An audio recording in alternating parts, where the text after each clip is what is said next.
What's up, everybody? Jacob, JK Productions. The divisional round is here. There are only 8 teams left, and we're going to find out who are the best amongst those teams. Starting off my list at number 8, I have the New York Giants. I love all of these teams for different reasons, and it's really hard to put these teams all in a ranking because I think they all deserve to be here. I think all the teams that should have won in the opening round did win, so I like all these teams, but just objectively looking at it, the Giants are the least talented roster. The leading receiver was Isaiah Hodgins. Daniel Jones again was leading them on the ground game, even though both him and Saquon had pretty good games. I was very impressed by Daniel Jones, matter of fact, against what is a bad Vikings defense, but they do lack the talent on the offensive side. The defense has been playing very well, and coming into this next offseason, I expect them to really add to the offensive line, add to the receiving core. But you look at Daniel Jones' best games, his 3 best games were against the Vikings twice and then the Detroit Lions, 2 really bad defenses. So coming against a better Philadelphia Eagles team, I'm sure they're going to struggle a little bit. But I do have them at number 8. Followed by at number 7, the Jacksonville Jaguars. Again, another team that I really like. I really like how Trevor Lawrence has developed this year. The best passer rating second half of the season. One of the best players in the entire league in the second half of the season. And they do have the experience of Doug Peterson as a head coach. Of course, winning the Super Bowl with the Philadelphia Eagles. They're a very talented roster, but they're a very young roster. The defense does not have a lot of depth over there. Trayvon Walker hasn't been exactly what you expect from a number 1 overall pick.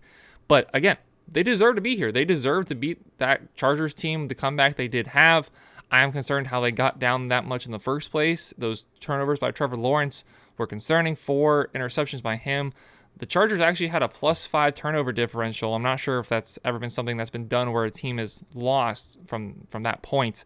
But this is a good young Jaguars team, and they could go into Arrowhead and get the upset. I don't exactly think so. I got them there at number 7. Right before the top 5, the Dallas Cowboys. The only game I got wrong on Wild Card Weekend was the Cowboys and the Buccaneers. I thought the experience of Brady, the receiving core they have there, be enough to overcome this Dallas Cowboys roster, which just finds a way every single year to flop in the first round. They've finally done so, and we'll see. Is this the time they finally return to the conference championship game? If Dak Prescott plays like he did that game, I don't see why not. Ezekiel Elliott, the fall off he's had definitely inhibits this team from moving on and really pushing. They need a strong run game, and if you could combine Tony Pollard and Ezekiel Elliott, you'd have a very good running back, but I don't think they're quite top 5 material. I'm very impressed. One of the best defenses the league had this season. Dak Prescott had a very good round against the Buccaneers. I do have them just outside top 5. Getting into the top 5, I think all these teams have potential to win the Super Bowl. I'm going to start first with the Buffalo Bills, a team that at one point in the season I had first. There is just so many red flags now popping up with this Buffalo Bills team. They still do not trust Devin Singletary or James Cook to rush the ball consistently. Josh Allen is running the ball way too much for my liking, throwing his body into the line of fire way too often, and now the turnovers are starting to stack back up.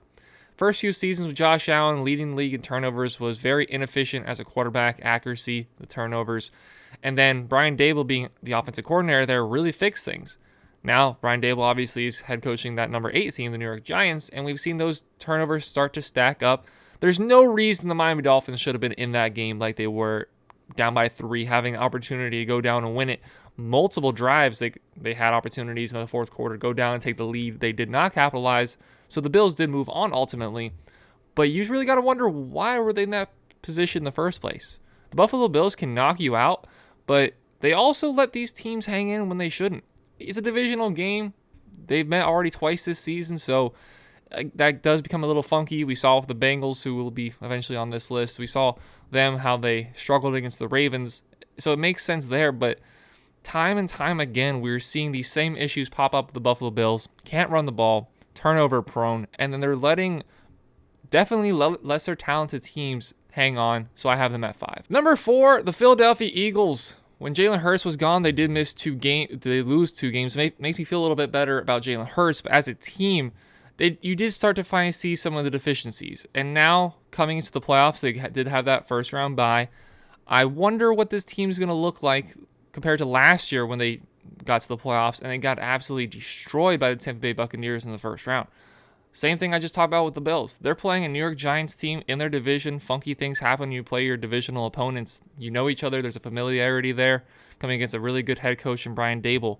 But just look at the roster top to bottom. Outside of the 49ers, I think this is the most talented roster in the league.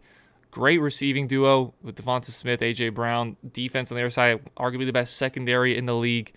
Lane Johnson, probably should have. I meant to look into whether he's playing or not before, so I'm sorry, I completely forgot to look up his availability. But him being out has really affected the offensive line and therefore the rushing attack also.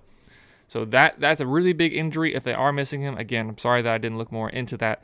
But this is a team that I do think can win the Super Bowl. They're the last team to lose a game in the NFL. Jalen Hurts was in the MVP talks all season long.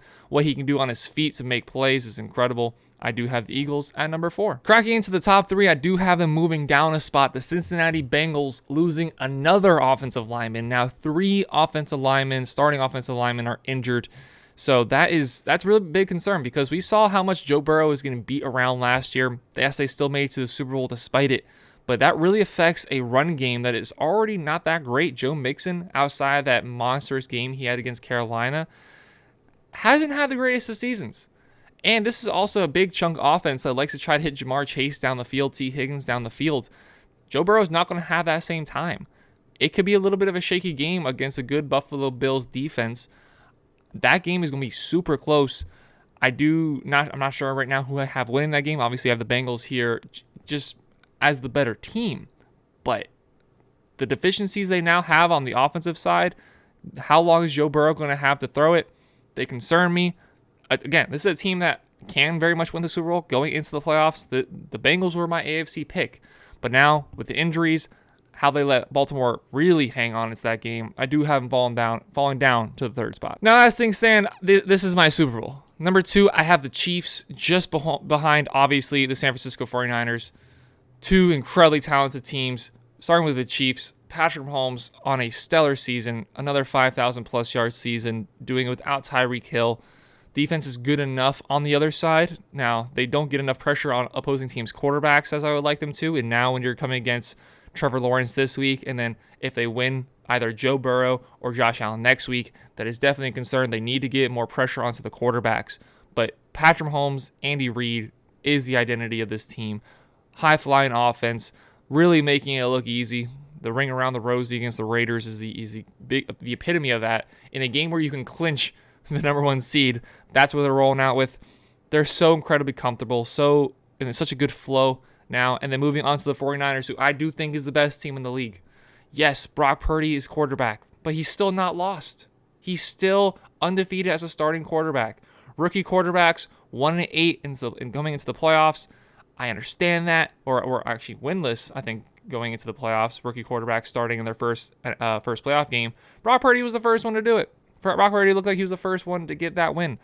And he's playing great. He doesn't have a cannon of an arm.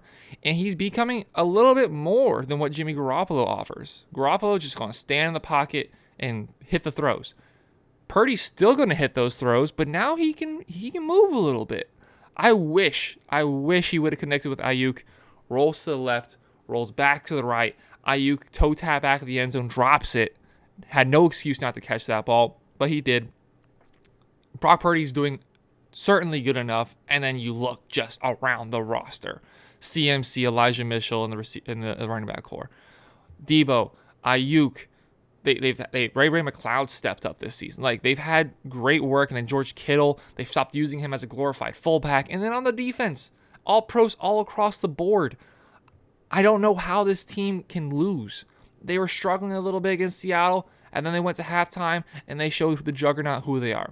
I have the 49ers as the best team in the league over everybody else. So these are my rankings, the top 8 teams: 49ers, Chiefs, Bengals, Eagles, Bills, Cowboys, Jaguars, Giants. Do you agree? Do you disagree? Let me know down below. Give me your predictions for the wild card round. I'm going to be coming out with my own predictions in just a few days. But thank you all very much for tuning in today to JK Productions. Jacob here. Make sure to like, subscribe. Have a great rest of your day. Take care, everybody.